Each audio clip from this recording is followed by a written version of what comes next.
What is going on, everybody? This is Duke White. You're watching Real Life with Duke White. And today we have a very, very special guest with us. We have John Hewitt, who is one of the most amazing entrepreneurs that you will have the opportunity to encounter. So thank you for giving us this time with you to pick your brain. It's my pleasure. Hopefully we can help people. Well, and that's the situation right now, that I know that people are down right now. The economy is kind of in a weird place. COVID has definitely challenged people, but there is an opportunity that I think entrepreneurs have, kind of like the Great Depression. Entrepreneurs really took the lead and changed the direction of the country. I think this is another opportunity for entrepreneurs to rise up and make a difference historically. And then, of course, you're an author. You wrote the book I Compete, and I thought, man, this is perfect timing, because who would think, in a time like this, having that competitive nature could actually bring legacy to your family. So first, let's give a little history about who you are for those that may not know the genius. Listen, I'm going to say a lot of things to blow your head up, because I think you're amazing. And I really do believe that you are a gift in your ability to share this wisdom on how to become great. I think that you really have that ability. So tell everybody a little bit about yourself. Yeah, I'll cover my 52-year career in a few minutes. Yeah, I know you can do it. Okay. Yeah, I've told it before. I started 52 years ago I was University of Buffalo, took a H&R Block tax course, loved it. And so I was blessed. I was 20 years old and found out what I wanted to do when I grew up. And 12 years later, I was running 250 H&R Block stores, youngest regional director in the country. And my dad said to me, he was a CFO of a public company, and he liked his Apple computer that he bought by mail better than the mainframe that was running his public company. So he said, we're going to computerize taxes, and we're going to put it on this little Apple. And I said, Dad, that computer can't even beat me at chess. How can I put the entire tax system, which would be as big as this room, in paper? How can I put it onto this little computer? And he said, we're going to do it. So he quit his job as a CFO of a public company. I quit my job at Block, and in 1981, we built the first tax software ever for an Apple computer. And no one wanted it. It was ahead of its time. People were afraid of computers. When my tax preparers touched it, they were afraid they would break it and would explode, and they could hurt it. And so got lucky and found a company here in Virginia Beach called Mel Jackson Tax Service. Mel had died, and we bought 6 stores from his widow. And over the next 15 years, we changed the name from Mel Jackson to Jackson Hewitt. And we sold it in 1997 for $483 million. And now it has 6,000 offices. Half of them are in Walmart. Over 3,000 of them are in Walmart.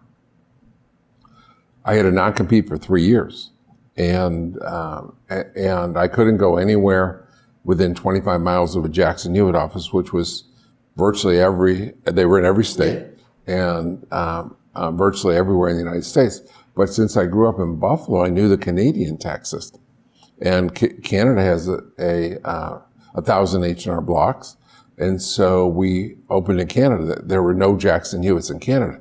So we opened in Canada for 3 years. And just as I had in the U.S., I founded one of the top 100 largest franchise chains in Canada, and in 3 years, and came back in the United States in 2000. And now I had to compete with the 900-pound gorilla H&R Block, but I also had to compete with my own name, my own software, my own system. And yet, in the next 12 years, not only did we grow faster than H&R Block or faster than Jackson Hewitt, we grew faster than both of them combined. And so in 12 years, we opened 4,000 locations, top 10 fastest franchisor ever. And so now I've founded 2 of the top 100 retail franchise chains in this country. It became worth $500 million, public company. I sold my stock 2 years ago, and I'm starting over with loyalty brands. And loyalty is a umbrella, conglomerate of a number of franchisors. We have 9 right now. We're on our way to 50 that do cross-marketing and work together. So in each of the other cases, I had 1 location. This time they say third time's the charm. Hope they're right. Right. Now it seems like I love the fact that you said I have to compete with my own name, because I think that one of the things when it comes to being an entrepreneur, sometimes we'll look at what's going on as the competition, but really it's what's going in is the competition, what's going on inside of you. It seems like you've really been focused on what you're able to do, and you made what you're able to do greater than the competition. Why don't you think you were intimidated by the non-compete for the 3 years? Well, why wouldn't you just say, "Oh man, I can't do this"? Well, I had to do something. And after about 6 months or a year, I was getting paid $250,000 a year to non-compete. After about 6 months or a year, I said, "I'll give it all back to you. Just let me compete." And of course, they wouldn't. So I had to find something to do, and we were looking at other kinds of industries, because I was cocky enough to believe I could be successful in other industry. And but the Canadian opportunity was sort of ding, ding, ding, ding, ding. It's a real opportunity. In Canada, there was 1,000 H&R Block offices, and the second biggest competitor had 50. Wow. So it was a clear opportunity. There was a clear vacancy for us to go in and grab. Yeah, and I think that's a huge word, opportunity. How important is it to be in tune with opportunity for the entrepreneur? God opens doors and opens windows, and you got to be ready to grab the opportunity, or the situation. And there's always in virtually every situation, there's an opportunity to excel.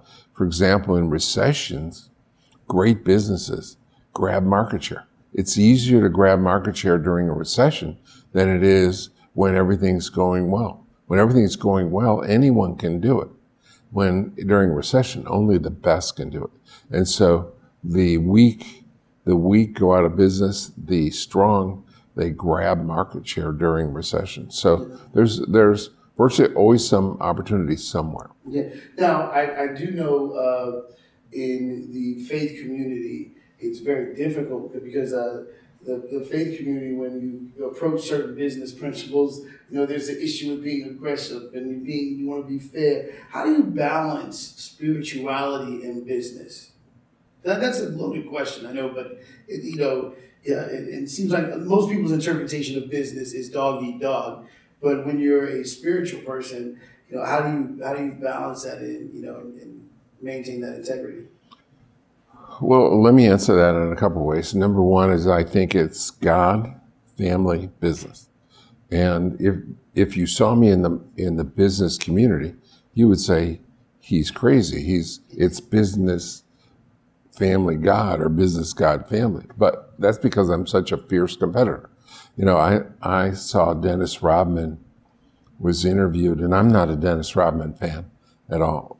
He's crazy, but and even his own teammates didn't like him often. He fought in locker rooms with his own team sometimes.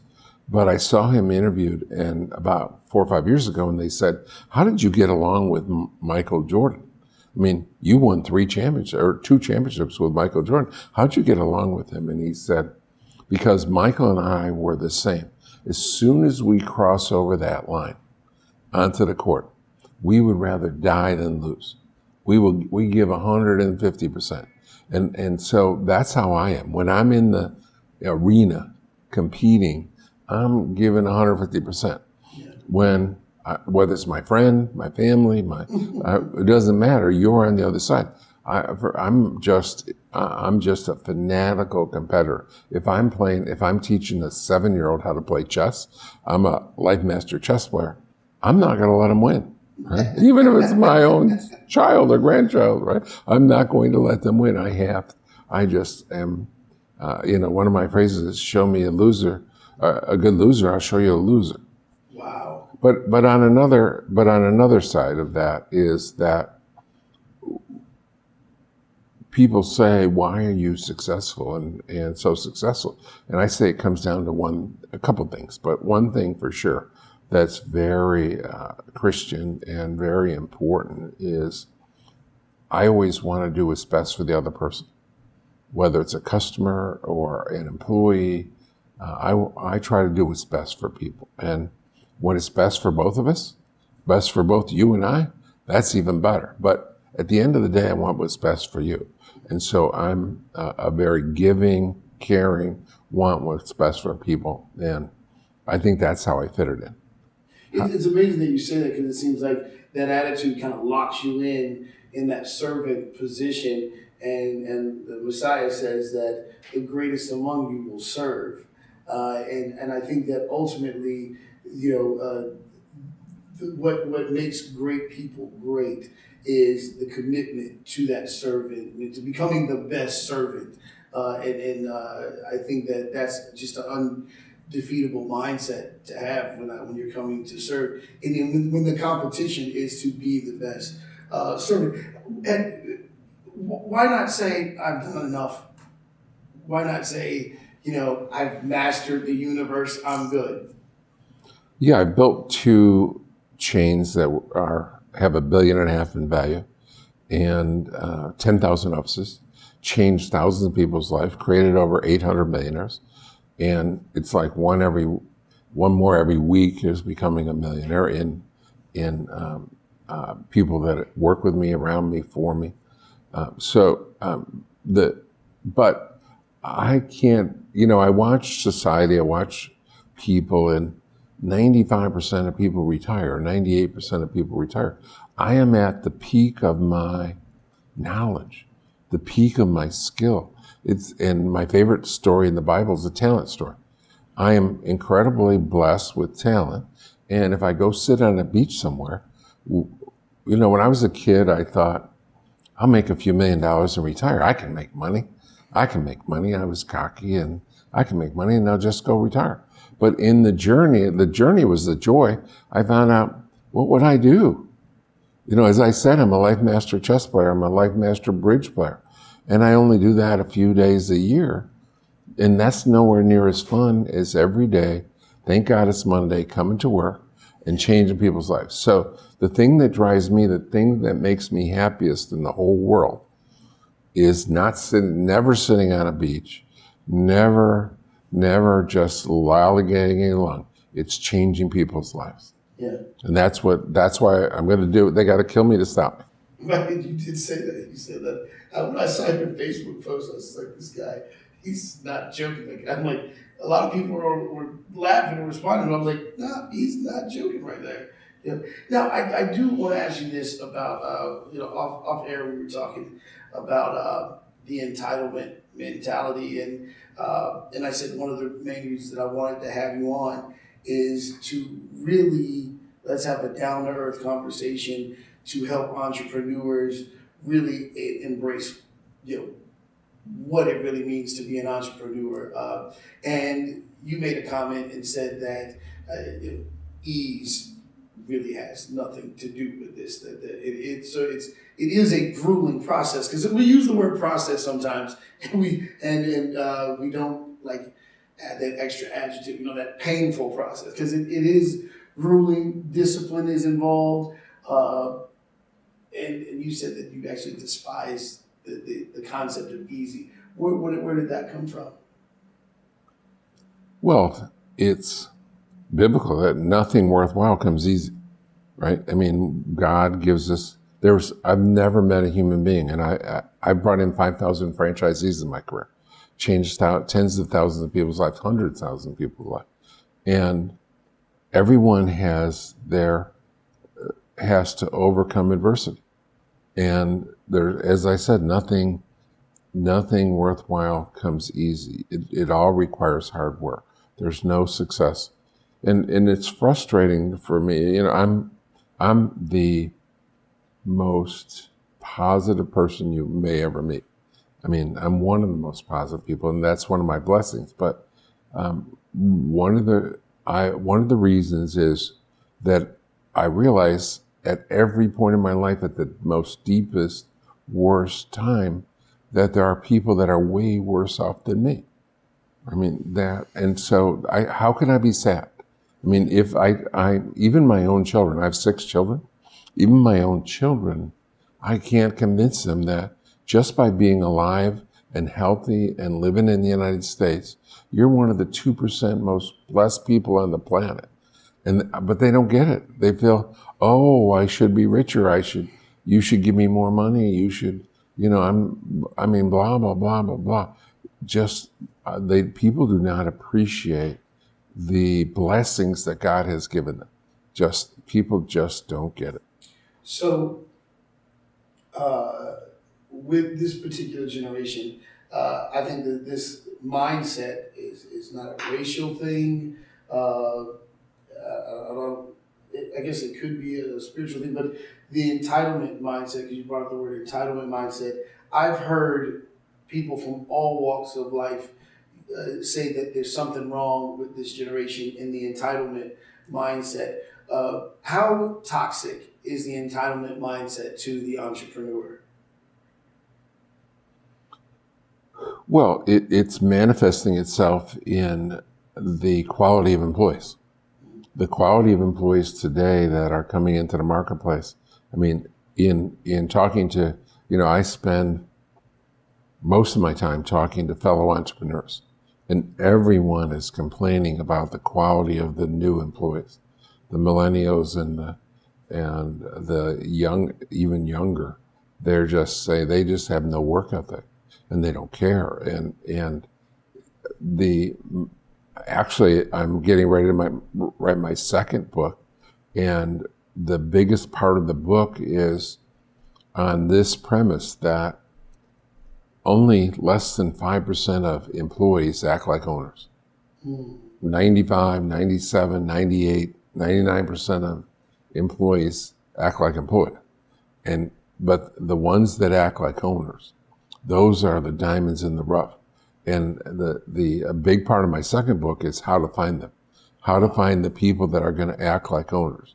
Because most owners act like owners, and most employees act like employees. And so there's very few owners in the last 2 generations. Wow. We're going to take a quick break, and when we get back, we're going to talk about what it means to be a leader, because that's a thing that I think entrepreneurs really need to understand. We're going to talk about what it means to be a leader. Jesus is coming soon. We are back, and you are watching Real Life with Duke White, and we are here with John Hewitt. Thank you again for being with us, and just this opportunity. You have to understand, like I'm standing beside, or sitting beside a legend, someone who at least an old guy. Yeah, no, full of wisdom, and I think that's what is so exciting. The most is that you're someone that didn't just succeed, but you recorded what it took to get there in your mind, and you wrote this wonderful book called "I Compete." I think when we first met, I think you had just written it, or you were just were talking about it right now. I don't think it had come out yet.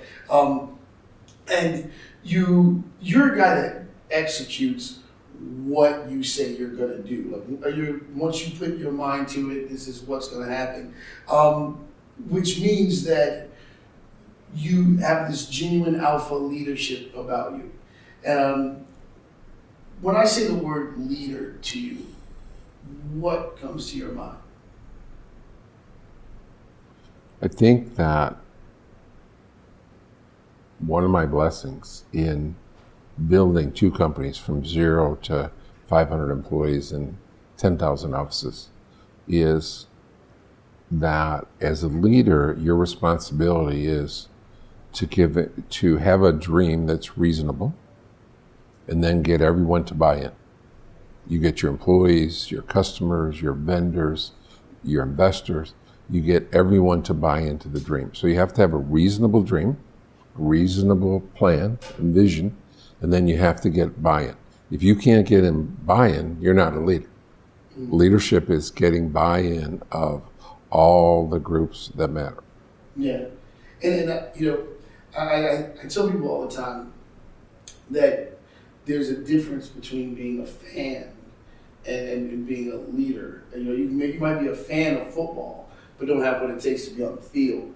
And I think that a lot of times people will jump into something because they might be a fan of business, but don't have really the work ethic of what it takes.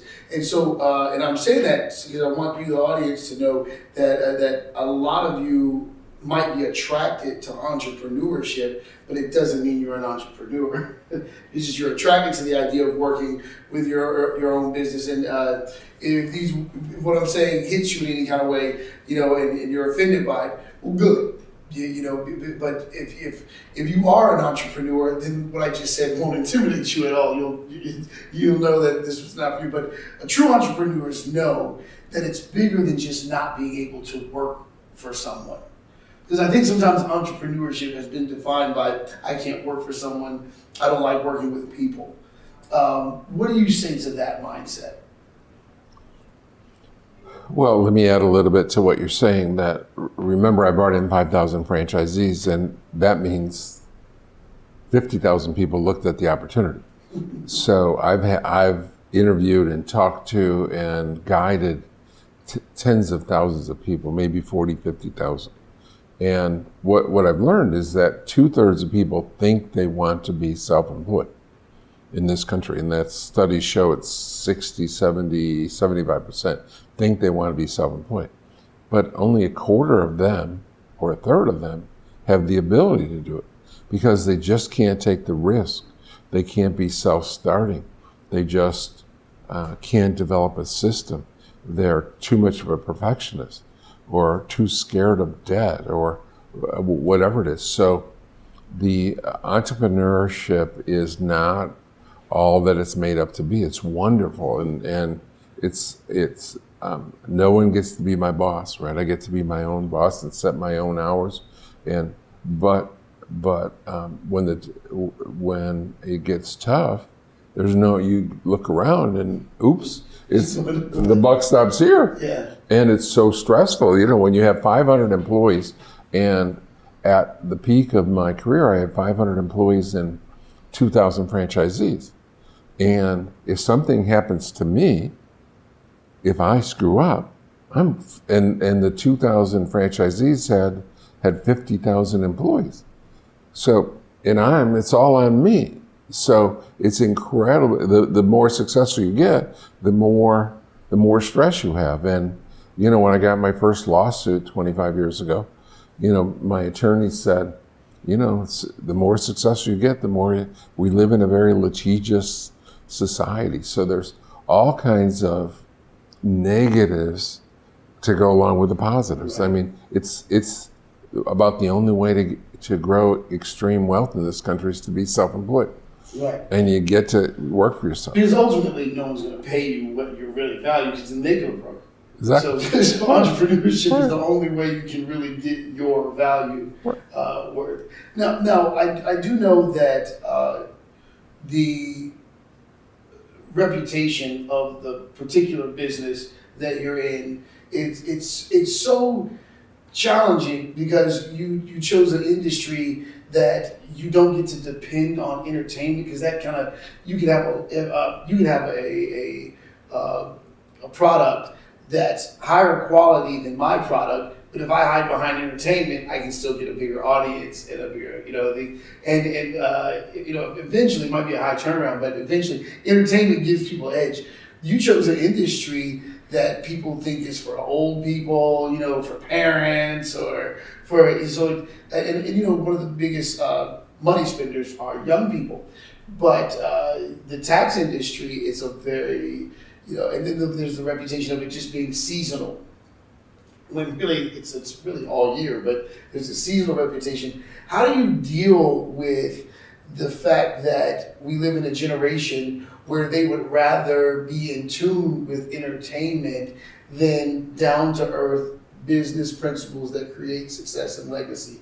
How and what effect has that have on you? Because you have seen the impact that entertainment has had, and the fact that there was a generation that was chasing after education, and literally, from the '60s to now, entertainment has taken over the desire of the entrepreneur. Well, actually, over the years, when I was in college, back in the '60s and early '70s, there was a song that came out called by the Beatles called "The Tax Man," and 95 for you and 5 for me. And in Great Britain, where the Beatles were from, the highest tax rate was 95%. And so in the song it says 95 for you and 5 for me. So the government took 95% of it, 95 cents out of every dollar after you made like $10 million. So the Beatles were lamenting about that in the song. But